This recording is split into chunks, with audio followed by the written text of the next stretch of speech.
This show is presented by the 323 Network. You can watch all your favorite 323 friends and shows on the 323 Network YouTube channel, follow us on all social media platforms at 323Reid, and support us as we continue to grow at patreon.com/323Reid. That's 323REID. I have a top 5 for you, actually. The rare top 5 for a cold open. Got a blanket for this cold open. You should. It is the top 5 athletes who are also foods, if you're ready. Yes. 5, 4, 3, 2, 1. This is the 323's Top 5. Oh, shit. Here we go again. That's right, Zoo. The top 5 athletes who are also foods. This is all because I saw an article during my lunch break about an NBA player named OJ Mayo. Now, I don't know who he plays for.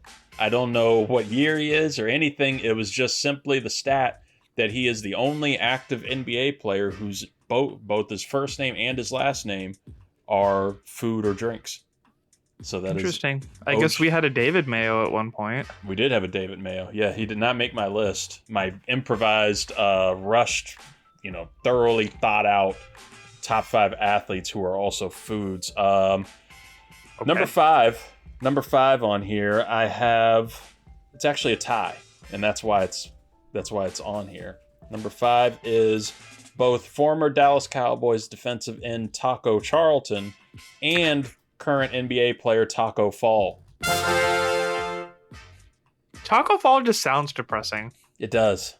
But it also reminds me of that hack where it's like when you're eating tacos, make sure you have like an empty tortilla on the plate, so when things fall out, you just make another taco. Because Taco Fall works for that. Oh no, my Taco Fall. Number 4, I have former Lakers coach Darvin Ham. Okay. Number 3, I have former Oakland A's player Coco Crisp. What? I guess that wouldn't be 2 foods. Nah, it sounds like a good cereal though. I don't know if he ever got like a good cereal branding, but he should have gotten. I'm thinking of the brittle, the chocolate brittle, brownie brittle. That's the word I'm thinking of. Mm-hmm. Cocoa Crisp reminds you of brownie brittle. Cocoa Crisp. Shit,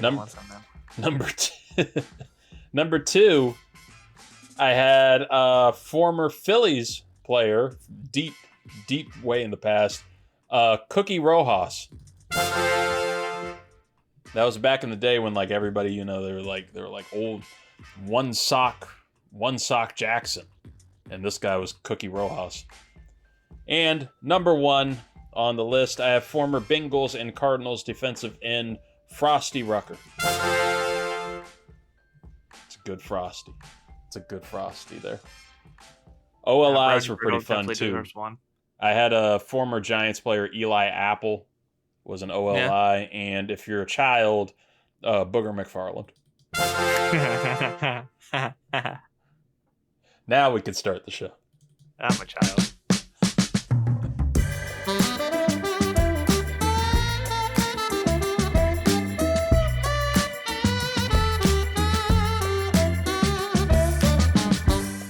Ladies and gentlemen, welcome to the 323. I am your host, Reid Murphy, joined today by the wonderful, the one and only, you know him, Zuhair Ali. Hello, Zoo. Hi. Zuhair Cookie Ali. Oh, man. We got a fun show, folks, because this is, like we've said before, the OTA's time. We're, working things out, getting the kinks out, enjoying some much-needed vacation. Not those kinks. There's no Scott to hit the pause button tonight. I'm free. I can get away with anything.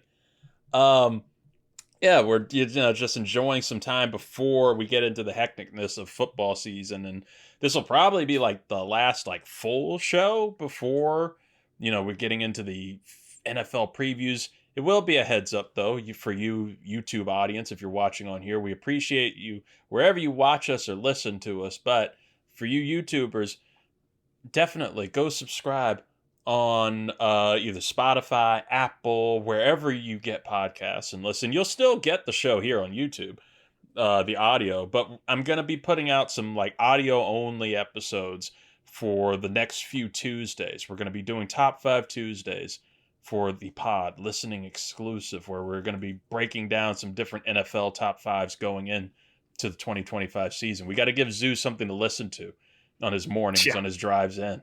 So we're going to give him some deep breakdowns, like top 5 offenses going into the new season, top 5 defenses, top 5 breakout candidates.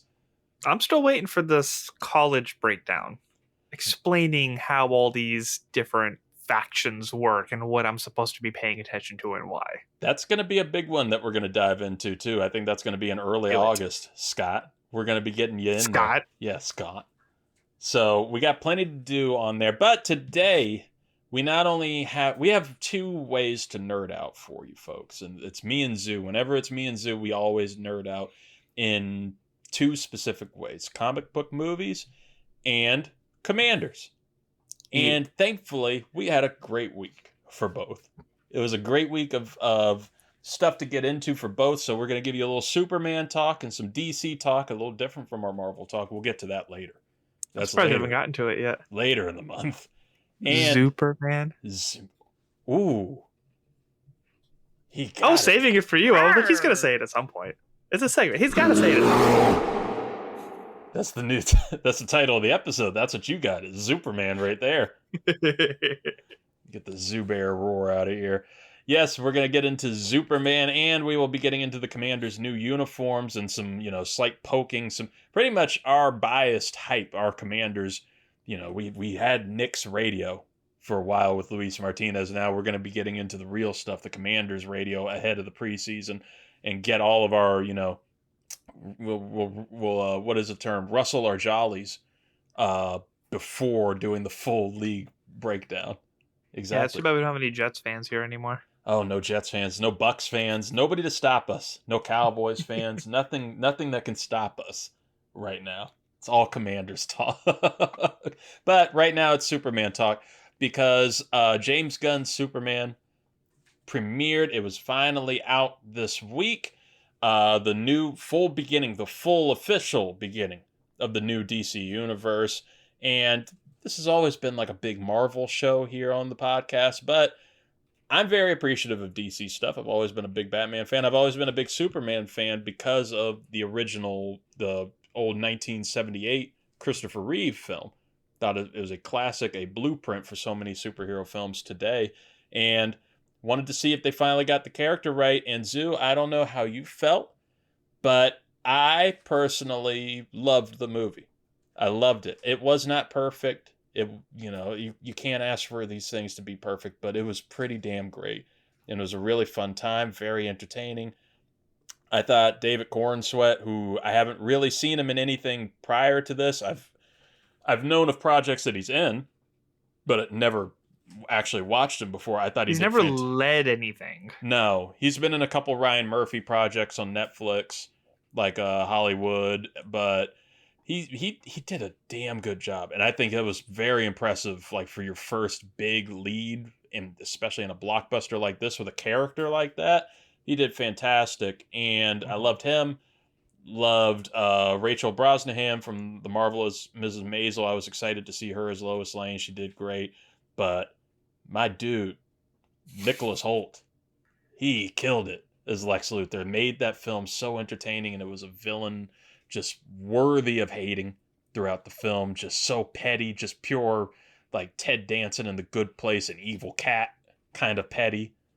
And you even had like just wonderful side performances from Edie Garethi, who played Mr. Terrific.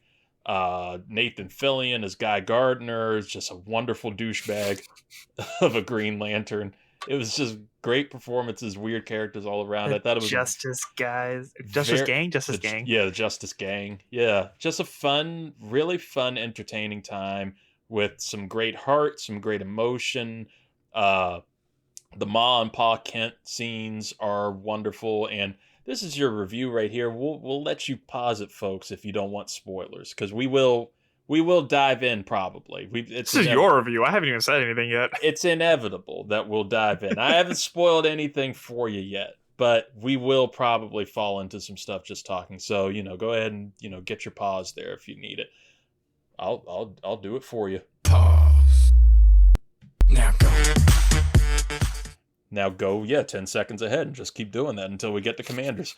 But Zoo, how did you feel about the movie? How did you like it? I loved it, man. It was so much fun. Like you said, it wasn't perfect. There was definitely some as you said, some kinks to iron out. But overall, it was such a great start to what they want to do with this universe. It's very optimistic for how they are going to proceed and just what the energy and the vibe of it's going to be. I'll get I don't even want to call them cons, because if there was a report card that had different categories to it, and 5 was excellent and 1 was dog shit, I think the action and the stakes was probably a 3, but everything else was in the 4s and 5s, because there was parts that was okay, the action actually did get really entertaining, but overall it was just kind of this is fine. They were pushing the story more than they were pushing the choreography, I guess.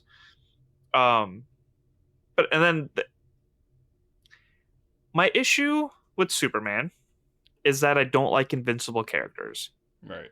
He was not that in this. I like that it even started off with him getting his ass kicked. It was great. Even the dialogue that kicked it off was just this is the first time he lost a battle, and we got to see him in that state that he was. But as things progress, as the black hole was a threat, as people were getting hurt, there wasn't anything that had me edge of my seat concerned. But it was engaging all the way through. The comedy was great. The storytelling was great. The universe building was great. And I am a huge, huge, huge, huge fan of Young Justice, especially the first 2 seasons. That Superman is one of my top 3 Superman ever. And James Gunn said that he was using that show as framework of how he wants to do this. And you could see so much of it in that, where they didn't worry about backstories. They're taking comic book characters, but they're not over explaining everyone, but they're giving you enough dialogue and enough screen time for them to give you an idea of who they are and why they matter to this story. There was no introduction to the Green Lantern Corps or the Justice Gang, or even Superman himself. It was just little bits of dialogue sprinkled here and there. But the fact that we just got thrown in the middle of this universe and we didn't have to start from square one on it was so much fun. And my big concern was that they were introducing way too many characters into this movie when we were watching trailers and stuff. But it was so well balanced, and he did a great job with Guardians, and he's continuing to do a great job with DC. Yeah, you could definitely feel the Guardians kind of influence in there a little bit. I was happy there wasn't as much music. That's what I was kind of worried about. I love the original Superman score. I love that they kind of continued that theme, John Williams' classic theme, into this instead of trying to create a new theme or anything. And I wanted to hear some epic scoring to it. Yeah. Not just some, 90s rock or anything throughout, even though there were some good soundtrack moments floated throughout it. But just the energy of the film, the hopefulness of it, the joy, the character, Superman and Clark just being a class A dork, just a true dork, and just this, that's what I think they nailed with this movie, was just getting that character right. Yeah. I'm with you, and I think that's why the character has kind of fallen out of popularity a little bit, is just the invincibility approach. Because people are trying to get so busy trying to get Superman right, they don't try to get Clark Kent right. Exactly. Right. And you have to get that kind of Boy Scout aspect, and knocking down his powers a little bit, making him somebody that's a little more, beatable, that helps. But also just really driving in the point that all this dude wants to do is do good. He wants to do good, save lives. They're fighting the kaiju. and like the Justice Gang is so hyped to be fighting a kaiju. Like we're gonna kill this thing. We're gonna kick its ass. Superman's whole drive is just get people to safety. I'm gonna save the damn squirrel. Like we're gonna like, we're doing good here. That's our point. And I just thought they nailed it all. I thought they nailed that. I didn't know how Crypto was gonna work. Crypto was great. I love that he's a bad dog. Like even Superman's like he's not even good as a dog. Like he's not.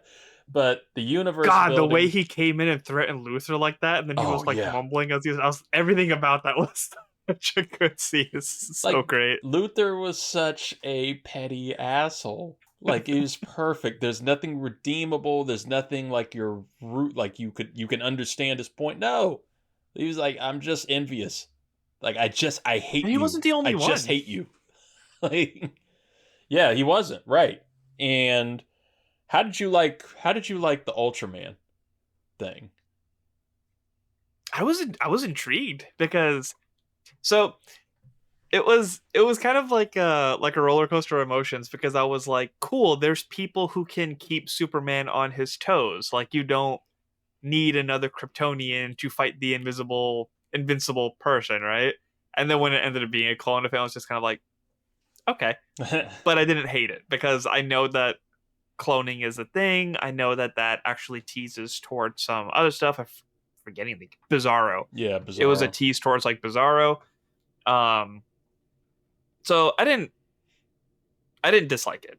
It's just my logistics brain started to kick in, and I don't like when that happens in movies. Because I like to just enjoy what I'm dealing with at the moment. But it was fun. I didn't have a problem with it. Yeah. And it was one of those movies where the crowd gets into it a little bit. I don't know if they did for your theater. Our theater definitely had, like, it was about 2 different applause scenes in there that also, like, they gave me a little bit of chills too. Especially this incredible cinematography that they're having during, like, the climax and final battle scenes. Superman floating through the clouds. It was just beautiful. And yeah. I think, it was a bold thing to start out your new cinematic universe with an established thing and pointing out that, heroes and new gods have been going on for centuries now. Mm-hmm. And I appreciated that a lot. Yeah, you have an established Green Lantern Corps. You have the Hawk people. The Kryptonians are on Earth. Like, there is stuff going on. We saw a little highway exit for Gotham. So we know that will I missed that. I think I was so busy looking for... Was it when they were evacuating? Yeah. Mm-hmm. Okay. Because I was so busy looking for a Big Belly Burger. Oh, yeah. When I saw that sign get destroyed early on, I think I just kind of, like, checked out a little. And this, like, even just from this film, I'm excited for Peacemaker Season 2. I already was excited for it, but I'm excited to see it expand a little bit more from this and now in this new world, and to just see they're talking about potential spinoffs from this film, like potentially like a Daily Bugle sitcom for HBO. Oh, that'd be cool. Or not Daily Bugle, Daily Planet. And Penguin did so well that it's definitely a smart move to make. And potentially even like a Mr. Terrific series that would focus like on the Terrifics comics run. So that would be real quick, because you brought him up, that his whole cool fight scene at the military base outside of the Zeta Tube, it was totally Yondu meets Batman. That I thought that I was like that's 100% the Yondu visuals of all those going around. It was so fun. So I didn't realize that he was the same guy that played he was in X-Men First Class. The Darwin character. Yeah. Because an article came up about like a redemption thing, but he killed it in this. It was so much fun. I recognized him, but I couldn't place it because of the T on his face. Yeah. So yeah, he was great. He was wonderful. So seeing this all expand, I definitely think that after watching this and seeing this fleshed out metropolis and how this world looks, you could probably put a pin in all that talk and all the chatter about merging the Matt Reeves Batman No, universe into this. Okay, Cannot work. I love Matt Reeves' Batman. That needs to stay its own thing. Yes. Like, DC could bang so much right now on just letting Gunn do his thing, letting Reeves do his thing, and just make both. I don't even care if Gunn starts another Batman as his next movie. Just don't let them touch. It works easy for this universe that you could have like the Matt Reeves, you have the dark, gritty Batman kind of world going on over there. And over here you can do the, not zany Batman, but the weirder Batman. Give him the blue cape, give him the gray fit and everything. Make it distinct from Pattinson's Batman. And you can have the kind of more out there comic booky villains that go into play. Wasn't Brave and Bold the storyline they wanted to go towards? I think so, but they keep changing titles, so I don't know. I can't fully trust. I think Jay Sisson said that on somewhere where like they changed the title for Supergirl already. It was supposed to be Woman of Tomorrow, and now it's just Supergirl. Same with how Superman was Superman Legacy. I don't know if you can trust these things yet. When we were sitting through the credits, because we were trying to figure out what the after credits would be, after and mid, which both of those were kind of a waste of time. I had to pee so bad, and I was like, I'm going to miss it. Because we were like, who's the next character? What's the next thing I'm going to push? And then we looked it up afterwards. Like, there's really nothing set in stone for like what's coming next at what time frame. Like, it's kind of up in the air. I thought my guess was Green Lantern Corps. Like they would probably just do something bigger with that. Mm-hmm. But it could be a Supergirl thing, and now I don't know. Yeah, and I think I liked what I saw in an interview. James Gunn talked about the post-credit scenes for these DC movies, and he said he does not want to do...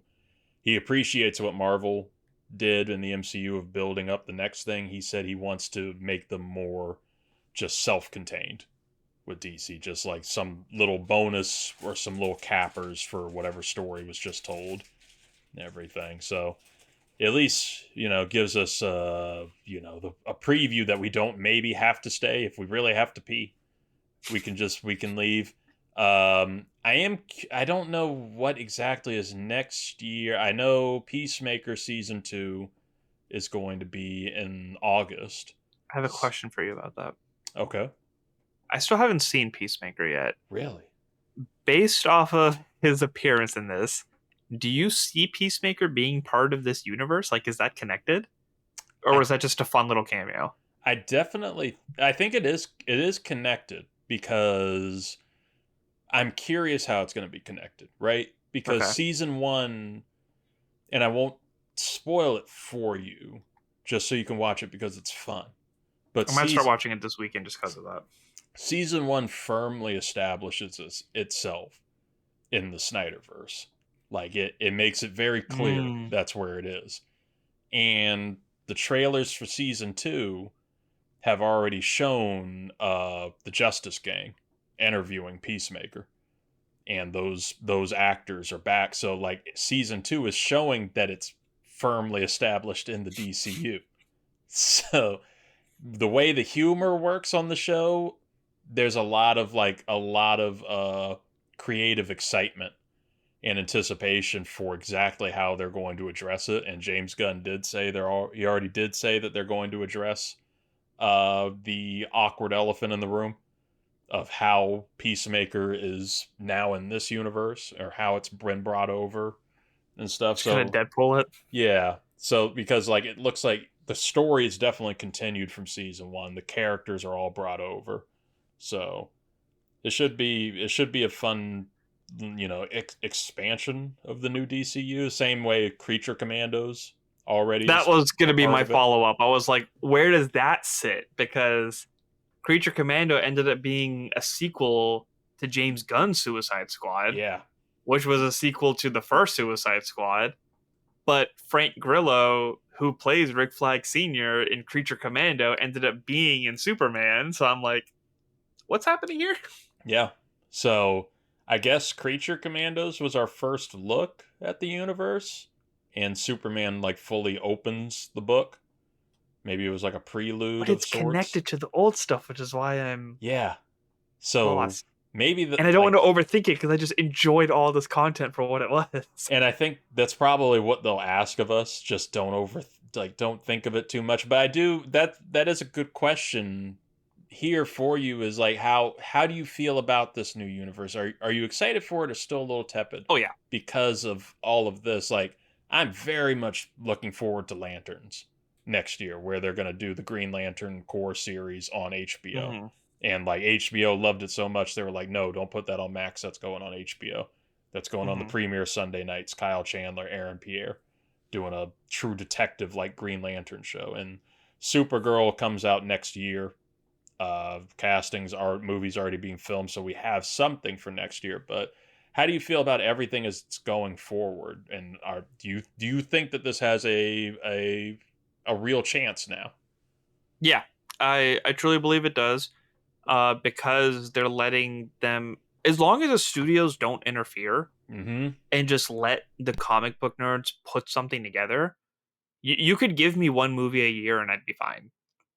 As long as it's done right, as long as it's intentful, and as long as it has a long-term vision. This was a great start. It introduced some cool characters.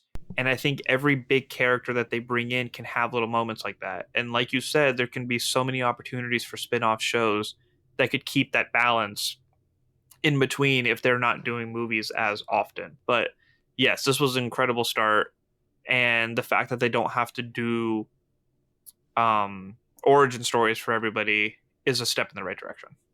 And I think I won't even call it competition for Marvel. I think because the MCU has built itself up so well for damn near 20 years, almost 20 years now, to where it's a cinematic universe that can stand on its own. And I think already it's done things a little better in terms of being able to utilize the streaming partnerships to expand the stories, like you said, with shows. And being able to expand, like a Daily Planet sitcom would be awesome, because that's an area and a world that's shown it's worthy of exploring more and seeing and more Eve of those needs characters. to be in it. Yes, Eve needs to be a part of it. Seeing Jimmy Olsen be the fucking Charlie Harper of this universe somehow. Seeing all that expand would be awesome, and you can't do that really in a movie. So, latching on to little things like that would be great. I love the actor for the, oh my God, what was the editor's name? Perry? Yeah. Yeah, Wendell Pierce. Yeah. He's such a fun actor, and yeah. I just wanted him to between say, him and Kat Grant so and bad. Lois probably coming in from time to time, and Olsen, like it would just be so fun. Oh yeah. So yeah, it was great. Overall, it was great. I don't have a lot of takeaways. I do agree with you on any negatives. It was maybe, the scale, impact, action. Was it, too crazy? No, like I would give that a 3 out of 5 on that kind of stuff. And, being, for whatever reason, I was like, during the final fight between Superman and Ultraman, I was like, oh, how's he going to get out of this? Yeah, I was having fun with that one. That was what ranked it up for me again. Yeah. But when they infiltrated the fortress, I was like, meh. The Yondu fight, I was like, this is fun, but I know it's kind of repeating that. I was just entertained with it. I wasn't fascinated by it. Yeah. We talked about Luthor at the beginning, but one of the things I did want to bring up is how much I enjoy that he actually is a super genius. He's not just petty. He has the ability to put his money where his mouth is. And the fact that he came up with all these fight variations and remembered the call sign for each one, and was that was really, really cool and very impressive to watch. I loved it. It's a great way to get around it's a great way to show off the brains versus bronze rivalry that those two have. So yeah, and I love that he's still it was almost Get the toy. An ode to the old films and so many other things, that it was still a realty. It was a real estate scheme that he had going on too. He needed to get that real estate. He needed to get Yeah. that country, that half of a country, and it was all just just an excuse to kill you. Like that's all I wanted. And I love all the DC made up cities and countries Yeah. and That helps. rivalries and stuff. It's just it's fun smart. the way they bring all that in. It's smart. You can really avoid a lot of shit. But just do like creating your own stuff. Create your own. Were you countries. expecting Metamorpho? I wasn't, and I don't. The way know that he even said is like, we have a kryptonite variant. We don't have kryptonite though. I'm just like, variant. Yeah. And as soon as he was sitting there in the corner, I was like, And like, I don't know if you've seen the show Barry with Bill Hader, where he plays a former assassin turned improv actor who can't escape the assassin life. The guy who plays Metamorpho plays a Chechen hitman, a Chechen gangster who's like very just outlandish and fabulous on there, and he's wonderful. And I had no idea that was him, and I just loved that character. That character was really cool. He was really cool, and I just really felt for him, and I was rooting for him. I was rooting for him in some type of collaboration. what's the line? We have a flying dog with a cape, a green baby, and a squid head. Yep, and a squid head. It was so weird. It was so weird. Especially when he turned himself into acid and like his head would explode. He's like, yeah. It's like, what the? Just buzzes off. It's a great movie, folks. You join the team? I don't know. Justice King. That's a cool name. You're in. Oh, so the comedy was on point. I feel like it did take away from heavy moments from time to time, but overall it was definitely on point. And you can always expect that with James Gunn. And that's a critique I'll always have with them, and like a lot of, superhero films, Marvel films, of just like serious moments getting hit with a joke and all, but like I loved a lot of the seriousness. The Pa Kent and Clark scene was lovely and very mushy, very mushy. Hey, Mush, get in here. Yeah, very mushy, but it makes you I would long for like a moment like that with my dad. Everything like it was very fun to. It was very lovely to see, and you get a lot of great emotion in there. You get great emotion, and then you have the jokes in the background, like the Justice Gang fighting a giant monster in the background. It's like they got it. I was convinced that Superhero was going to go help out with this. Just an interdimensional imp. They got it. Yeah, they got it. There's other things going on. It actually is impressive how much, because I tried to watch like the teaser trailer and the main trailer, and then like blind myself to any other content until I can see the movie. Right. It is impressive how much of it was the beginning of the movie. Like they really didn't include too much. No. From afterwards. They had Guy Gardner's like middle finger ring stuff coming up when he was like flicking the tanks. I didn't see that in any of the trailers, so that was a very funny surprise for me. Yeah. Well, it wasn't like the middle finger in the trailer, but yeah, it was just him kind of like extending, and you see the tank go up. But right. Did you ever watch My Adventures with Superman? I haven't gotten to it yet. Just such a great show. Does it compare well? Such a great show. Oh yes. Yeah. And the reason I brought it up is because they matched the storyline of Clark actually being there to invade. Yeah. So when that happened in the movie, I was thinking of the show a lot in that perspective. But I need to check it out. Clark Kent is very goofy in that. They add like their own spin to things, which is really fun. But I absolutely love that show, and I want to see so many more Justice League characters like with that format. I need to check. It's an anime studio that did it too. That's what I can tell. The style looks that way. Yeah. Okay. Yeah, you would very much enjoy it if you enjoyed this movie. I'm in it. You had a great comparison question that I wanted to get to before Commanders talk. What is your comp with Superman and an MCU movie that is not Guardians of the Galaxy? I had weird comparisons, and I'd love for the listeners to attack this question too, and we'll submit it to them. But weird comparison for me, and I thought really hard on this. because Guardians is the immediate thing for James Gunn. But Sure. I tried to get into something that is something that focuses on its main character and gets you to know and love them while also introducing you to like a world and a bunch of other side characters that you haven't seen yet, and making you fall in love with this little corner. My weird comparison is Black Panther. Is Black Panther, and how T'Challa's the character that we know because we know him from the previous MCU movies. Superman, we just know because you know him. And now we're getting to know this whole world around them, this whole corner. There's, of course, other things happening out there. We can see it, we know it, but we're focused right here on this area and these characters, this villain that is all encompassing and, fully devoted to the fight between him and the protagonist. That is my main comparison for it. Okay. Interesting. I started off with a very weird one. You're going to be surprised when I hear this. I started off with Ant-Man and the Wasp. I can see that Because style. of the witty action.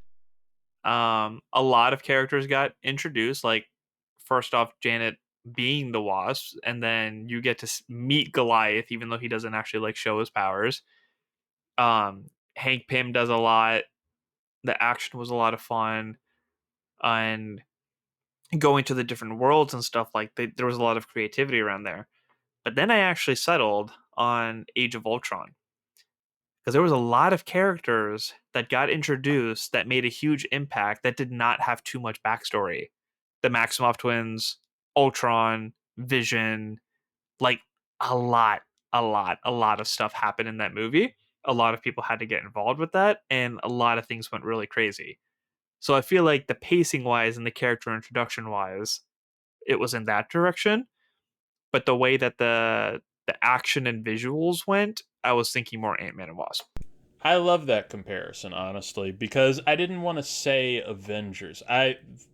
One of the OLIs for me on that comparison is the first Avengers film, of just kind of exploring these other things and exploring this whole world around, but there's not really a central focus in that for me. Age of Ultron, that's a really good comp.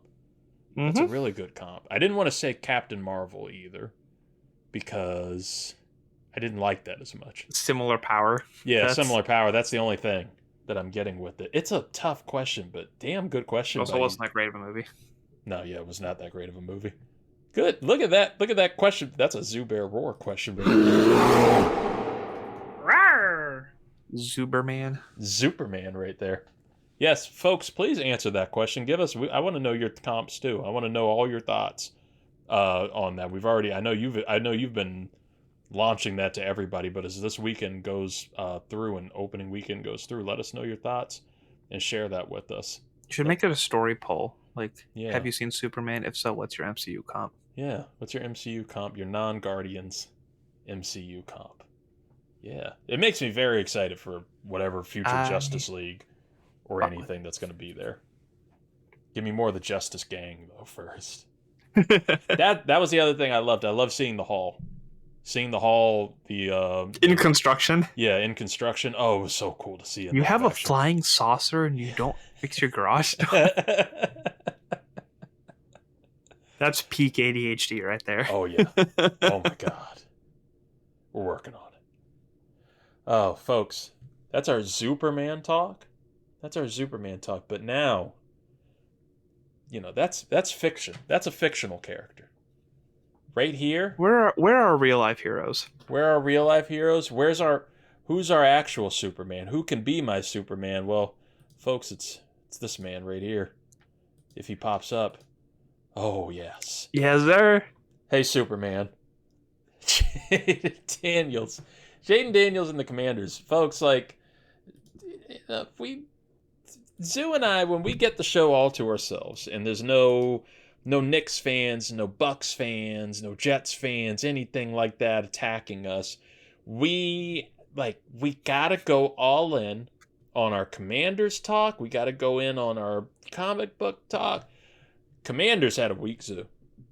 It's exactly what we've been waiting for. I've been hyped. There's been rumors that they're getting alternate. We knew that they were going to get alternate helmets. Like, we had heard of that they're going to get alternate helmets and, like, the rumors of an alternate jersey. And then it was finally announced officially, alternate jerseys would be released on July 9th. And all you're asking for is just please, please, please, at least for me, make them like the old uniforms. Just give us the old jersey back and just write Commanders on it or something. Just do that. Just do that. And I wanted it to be the burgundy jerseys, Sue. I wanted it to be burgundy. I wanted it to be those. I wanted to just, because I'm a sucker for the burgundy and gold uniforms, even though I remember growing up, my mom hated them, would shit on them all the time. They're like, oh, it's so ugly. And then they would rank on the bottom of these lists. But now you see how they can get, folks. Even though I've grown to like the Commanders uniforms because of winning. Winning can do that for you. I hate to agree. Hate to agree with the president on anything, but that's something he said this week randomly while talking about, Texas floods. He was like, yeah, I don't like the Commanders name, but you win. It works. And it's true. It's worked, but I love the old uniforms. I wanted them to come back, and I think that this is the first step towards getting them back, because yes, folks, look at these things. We got the full white uniform, the red collar, the blocky font, because I think people know I'm not a big fan of the circular fonts. I've made that kind of clear. I don't like the circular font stuff. But you miss your boxy. I missed my boxy, and now it's back. And I've never liked the white jerseys, but I'll be damned if I'm not getting one now. I'm getting that white one because even look at that. Look at that. We got the yellow stripe back on the leg, Zoo. We got the yellow what's funny stripe. is that you mentioned you just want to put like Commanders on the old one or something. Yeah. One of the podcasts I was listening to, the Bram Weinstein one on Nikki Javala's article, talking about they don't have the name anywhere on there. No. They didn't put Washington, they didn't put Redskins, they didn't put Commanders. It's just stick with the burgundy and gold. Exactly. That's all. We're not going to push those buttons. We're not going to get anyone riled up. Enjoy this. No names, just colors. And I don't think, I'm still, and I think Josh Harris himself said it, that they're not going to change the name. I don't think a name change is necessary anymore. I'm used to Commanders. You win. Commanders mean something now. Right. And look at the helmet. I love the logo. I love the W. I love that they added the stripes back, though. Needed the stripes back. And even the font on the back. Yeah. Oh, yes.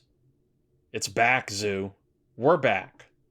I don't know if you heard this yet, but apparently when you unveil new uniforms, you have to hold them for 5 years. Mm-hmm.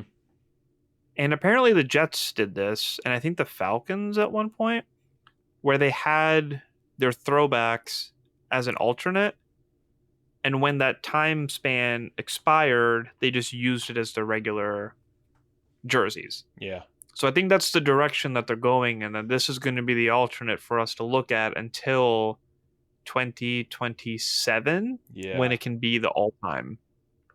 Yeah, because who else did that? I think the Jaguars did that. I remember the Jacksonville Jaguars doing that. I could see the Giants doing that with their helmet. I could see that too. I don't think Tampa Bay did it with when they had the alarm clock uniforms. But alarm clock? Yeah, they looked like, I'll pull it up for you. It was like a weird, it's the Jameis Winston era. That's all I can think about, because then they immediately got new uniforms when Tom Brady showed up. And that's when they got, beautiful looking uniforms. I can only remember the Brady ones. I don't know. Well, yeah, I just don't think I paid attention to the Bucs when Winston was there. That's all they wanted for you. You didn't enjoy 30 touchdowns, 30 interceptions like the rest of us? I'll enjoy it for the Giants. A full 30. Oh, please. Yes. Please. Yeah, they looked a bit like, no, get out of here, Wagner. Yeah, they looked like this. Oh. Rough. That's an alarm clock. It's not great. Yeah, that's bad. That's very bad. Yeah. So overall, how do you feel? To play your own game, I'm flipping it on you. You fuck with it? or not? Oh, absolutely fuck with it. Yeah. It's clean, it's proven. I like our current burgundy jerseys, so I just think the pants need stripes. Yeah. So I'm fine with this. I would love if that helmet was our all-time helmet as well. It's definitely an upgrade. It looks cool. It's dynamic. It contrasts well. Obviously, I was not born during the '91 Super Bowl era, but I was informed that I think we only wore our burgundy uniforms like twice that year. Yeah, they were big on the white. Like they consistently just wore the whites the whole time. So it's cool that that's why they went with that direction in this one. But yeah, big numbers, clean font, awesome colors. I'm definitely going to get one for McLaurin. Yeah, the Josh Harris group just keeps doing the right thing after the right thing, and it's really cool to see. Yeah, and I mean, just going back to that era and trying to emulate it and get. And they're gonna wear it against the Cowboys on Christmas. That's another thing that I really love. Right? Is just they're gonna put them out. What? It's Sunday night game against Sunday night football against Seattle. And Sunday night against Broncos. Sunday night against Seattle, and Christmas Day. Yeah, Christmas Day against the Cowboys. And it just it's like it's getting all the necessary hype. And like ideally, if we're gonna keep doing that, I hope Dan Quinn breaks out the Joe Gibbs short shorts. That would be fun. Do you think they're gonna wear the battle blacks at all this year? I think they will. I think they got a little bit of goodwill. Maybe it probably will be less, like one game, maybe 2 games against Chicago. Yeah. They should just troll them. Just keep rolling with it. Why not? Because that made me appreciate the blacks. I thought that they were going to get new helmets to go with the black uniforms. I thought that's what the alternate helmet was going to be. But just because I'm not a fan of the current one with that. Oh, you didn't think it was going to be the spear helmet? I thought that the spear was going to be on these like throwbacks just because of all that, that leaked image of Jaden Daniels with the spear. Like it was. That wasn't leaked. That was just a fan that is really good at Photoshop. Oh, that wasn't real? Wow. No. I don't know if that one was Gonzo did this. I mean, Gonzo did this, does a lot of great work. But no, that was just a fan-made thing. I got completely fooled. I got Andrew Garfield in No Way Home again. I think the ideal situation is we still have that burgundy and gold home pair. We have this as the whites. The black is like the modern alternative. They can tweak it and refine it and stuff, but that's like the modern alternative. And then they have like the spear look with like the more muted burgundy and gold as like the traditional alternative. Those would be the cool 4 sets. What I call the Kirk Cousins, you like that uniforms. Yeah. That's what I always think of. Troubles coming. Someone gave me the Griffin version of that. That's that uniform. One. It's a good one. He gave me that in a burgundy one. He was like, I don't wear them. They've just been sitting in my closet. You can have these. I'm like, thank you. That real temporary time that we had leather helmet recreations that they weren't allowed to ever wear again. And the mustard uniforms. When the NFL did the I think the NFL they were doing like the color rush. They were big on color rush, and they gave us gold uniforms. And that was the only good thing Dan Snyder ever did. I remember all gold uniforms. They never wore them. They were supposed to wear them on a Thursday night game, and Dan Snyder told them we're not wearing those fucking things. Like, they were awful looking, and we never saw them actually used. Interesting. Yeah, we'll put them on the show and post. Yeah, those color rush. Yeah, it's getting me hyped. I'm ready. I'm ready for Hard Knocks. I'm ready for this July 31st preseason. I forgot about Hard Knocks. Yeah, the July 31st preseason game between the Chargers and the Lions. I'm gonna watch. I'm gonna hate it, but I'm gonna love watching Hendon Hooker versus Taylor Heineke for 2 hours. I'm gonna love it. You're gonna love it. Like that's just how it's gonna be. And I'm excited about the Commanders stuff, and I want to close us out with that of like we're getting close to preseason, we're getting close to training camp. How are you feeling about the team? What's your excitement level? What's your expectations? Is there anything that you think that they need to do right now still with a little bit of time before the season gets underway? It wouldn't hurt to have Zadarius Smith on the edge. I mean, he's still there. Yeah. We still need. I mean, I get it. Like Witt even said, we didn't expect Dante Fowler to have as many sacks he did last year, but he did. So it's like we're gonna have sacks by committee. We don't have like one set edge rusher, but like he's still there. Mm-hmm. Wouldn't hurt to have him. I think our offense is going to be really dynamic, which means I just need our defense to be slightly above average. I just need to not be worried when the defense. I think as long as they do that, they don't need to be elite. They don't need turnovers every game. As great as that would be. But as long as they're above average, and I feel comfortable when they hit the field, I think we're in a really good setup right now. It was awesome seeing Laramie Tunsil on the NFL Top 100 that they're doing right now. Yeah. Mm-hmm. It's exciting to see how many more players we could get. McLaurin, Wagner, Daniels hitting it in his first year. I think there's more to come, and it's exciting that they're probably going to be very high on that. Deebo Samuel looks like a fucking monster. He's going to be a linebacker's nightmare. He's going to be a cornerback's nightmare. Yeah, and just give Terry his bag and let's roll with it. That's like one of the biggest parts here. Getting Terry locked in is 100% the main course left, right? Like it doesn't scare me that we haven't given him the extension yet. I just hate that it's still a story. Right. Like I really I fooled myself like a lot of other fans on Reddit into thinking it was like, yeah, they're gonna announce the extension and all of a sudden the debut pictures of the new uniforms are gonna be Terry. Like Terry holding the new helmet and a bag of money in the other hand. But I think it'll get done. Yeah, it is funny seeing Jeremy Reeves have so much spotlight in that. The only reason it scares me is because like the other day, you know where my football hype is? I was on TikTok and a video of Will Levis interceptions came up, right? And it was just ranking all of his interceptions from last year. Which ones are his fault? Which ones weren't? Spoiler alert, 11 of them were his fault, one of them wasn't. And that made me, I was like, oh, that was awful to watch. I watched all of it. It was disgusting. I need to watch some Jaden Daniels highlights. So I just went, it was like one of those top 5 Jaden Daniels rookie highlights. And almost all of them were big plays of Terry McLaurin. Like he's got big plays around. And yeah, we got Deebo Samuel. I like the rookie that we got.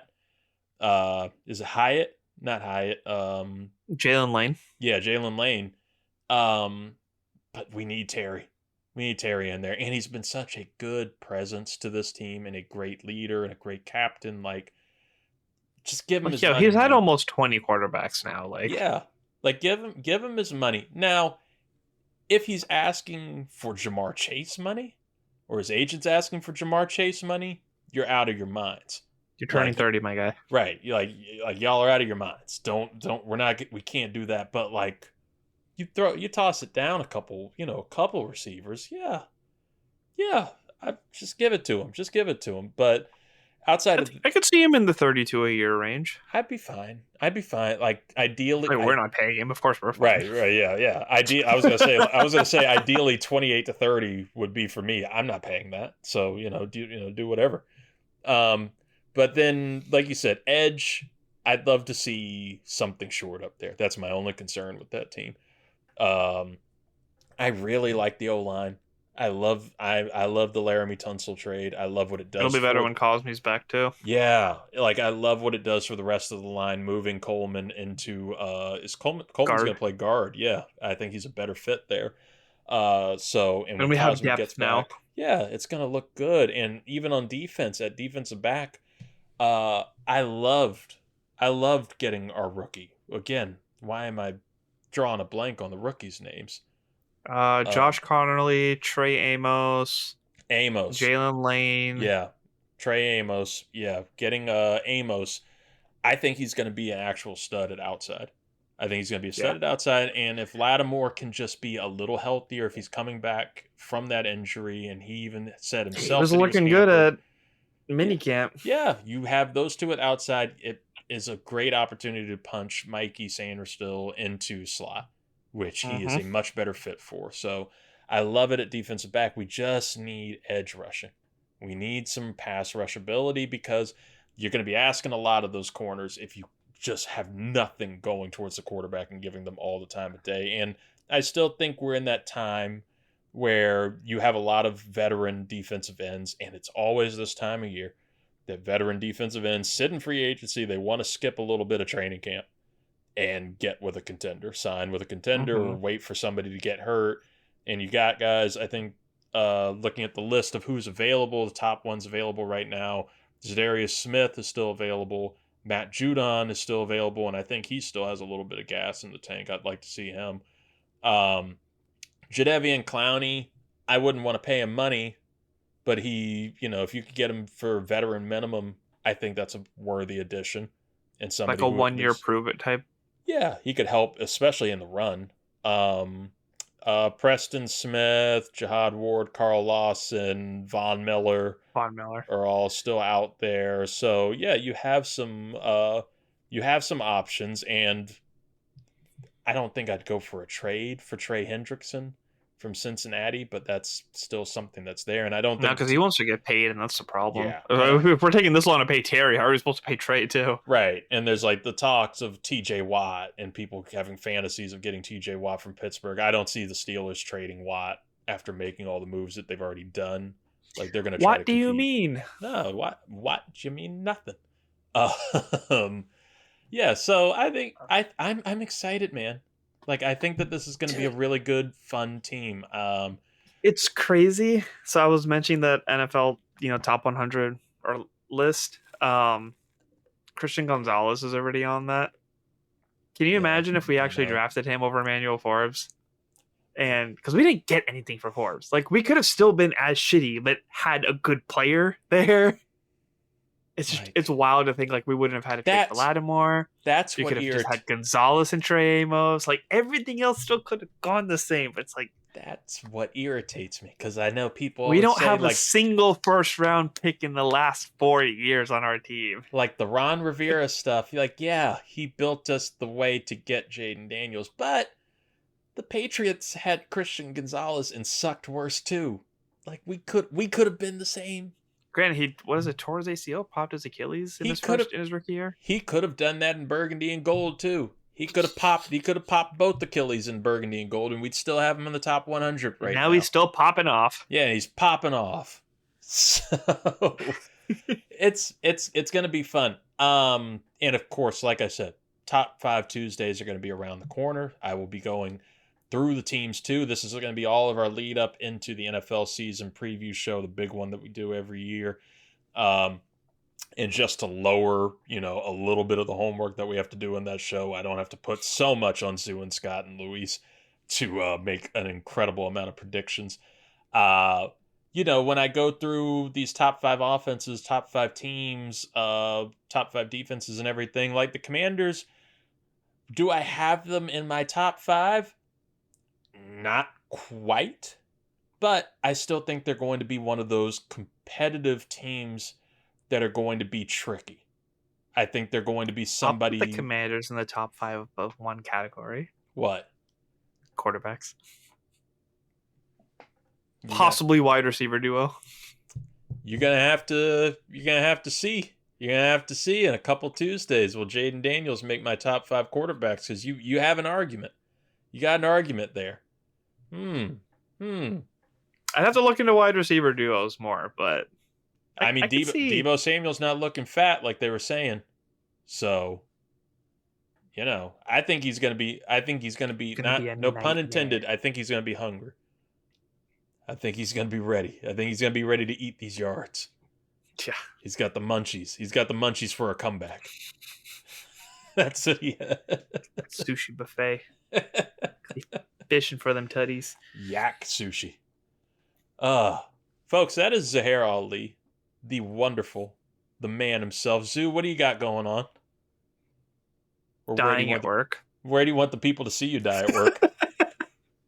Watch me die at work on Instagram at Upright Exposures, where I am posting gorgeous pictures of houses multiple times a week. Yeah, support a small business and make me feel like I'm actually doing something right. That's the move, folks. Go check them out. Of course, I'll play the follow pity card to get some followers. follow the show at 323 Reid at 323 REID on all social media. The 323 Network on YouTube. Subscribe to us there, and of course, follow us, rate us, subscribe, review, do all that stuff for us on Apple, Spotify, wherever you get podcasts. At 323 College Shame Day 2 on Instagram. As we're getting closer to the college football season, we will have all your previews going. It's been a fun season. I'm just saying it's been a fun season. Let's call it the season finale because I need to start a new file on the thing so I can have, some more space and know what we're doing. It's been a fun year.